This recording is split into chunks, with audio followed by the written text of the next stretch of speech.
In the world of football, especially since the advent of social media, myths and rumors have spread like wildfire.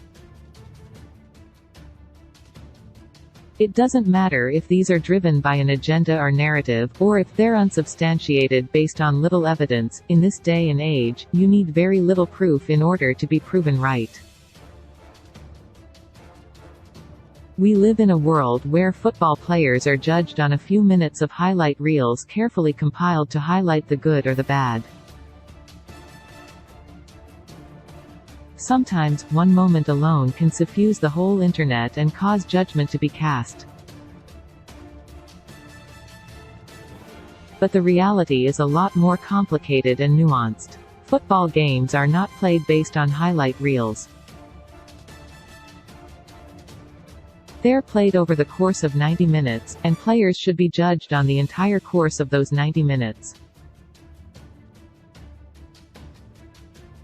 Perhaps one of the most pervading myths, which seems to encompass the entire football world, is the notion that is a bad defender.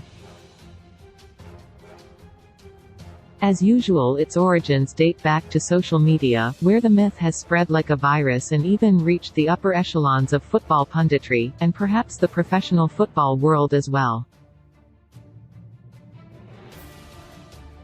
After all, what excuse does have not to play Alexander-Arnold?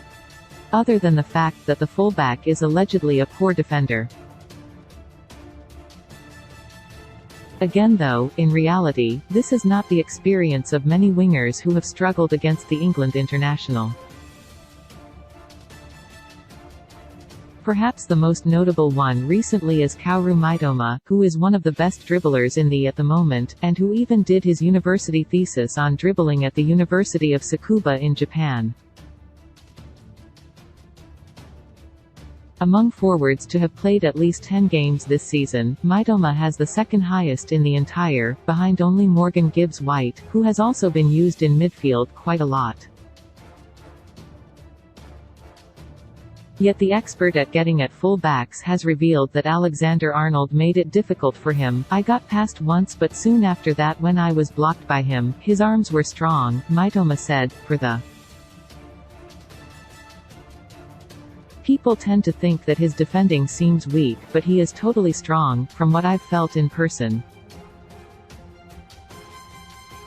The stats seem to support that assessment as well. As per Wisecout, Alexander-Arnold wins 64.6% of his 5.76 defensive duels per 90 in all competitions for this season. Anything more than 60% is a solid marker for a fullback, and so this doesn't seem to suggest at all that he is bad at defending. If anything, Alexander-Arnold is above average according to the data. Of course, his main strengths lie elsewhere in terms of his ability on the ball and his offensive creative assets, but his defending isn't bad either. You don't play 3 finals before the age of 24 as a fullback if you're a bad defender. That just simply doesn't happen. By his own standards, Alexander-Arnold's form may have dipped a little this season, but he is still a world-class player. Myths about his defending will persist probably forever, but those who know football and those who have faced him, like Mitoma, will know the truth. The myth is absolute nonsense and couldn't be further from reality. Could sign exciting $25 million transfer gem as four-man Jurgen Klopp shortlist emerges. Jurgen Klopp has just unlocked exciting option that Philippe Coutinho loved.